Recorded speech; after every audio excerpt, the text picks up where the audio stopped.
tired and opened footlockers and memories, or when children went through their father's things after the funeral. Those stories are by no means all triumphalist.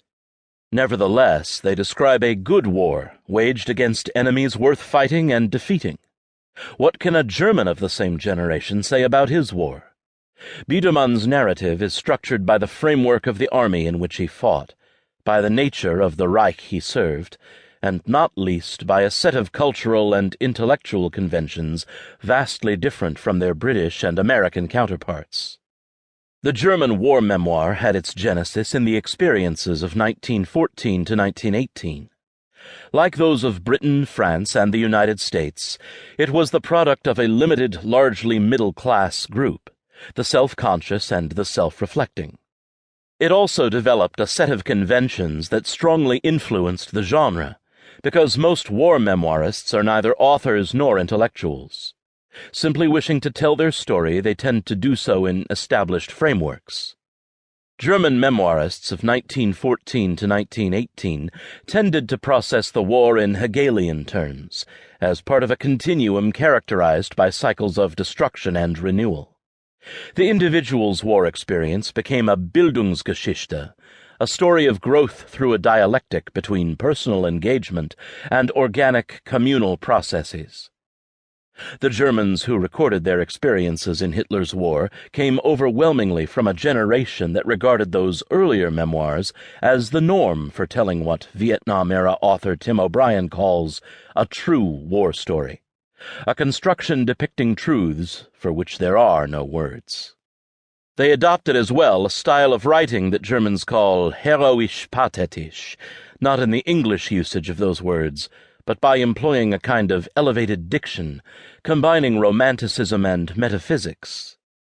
Too often this phrase translates into English as self-pitying bombast, reinforcing a tendency for British and U.S. readers to interpret the conventions of the German war memoir as expressing militarism and proto-fascism.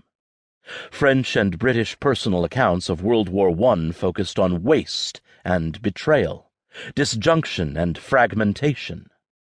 The English-speaking world associates real memories of later conflicts with the disillusionment of Farley Mowat, the matter-of-fact diction of Audie Murphy, or the antic post-structuralism of Tim O'Brien. Yet, to borrow another of O'Brien's concepts, all war stories are false, but all war stories are also true. In Deadly Combat merits reading on its author's terms. Bidermann's terms are above all those of a front-line infantryman.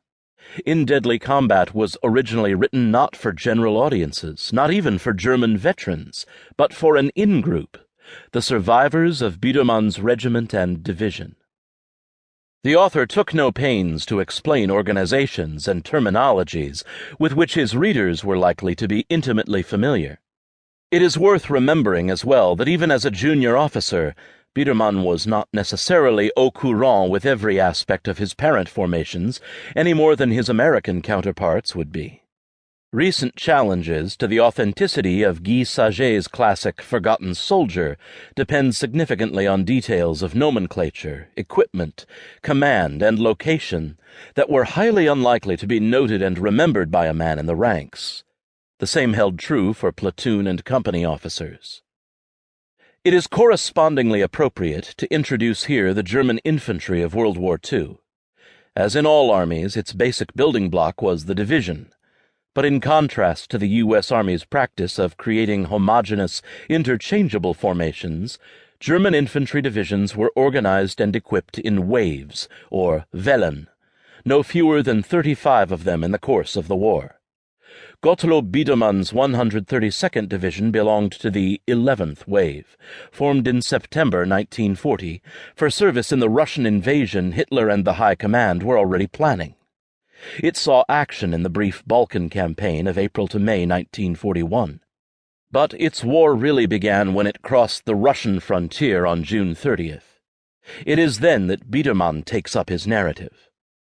Initially, the divisions in each wave had slightly different scales of armament, depending on what was available in the arsenals or what the Reich was able to scrounge from its latest conquests. Some divisions marched into Russia armed with captured French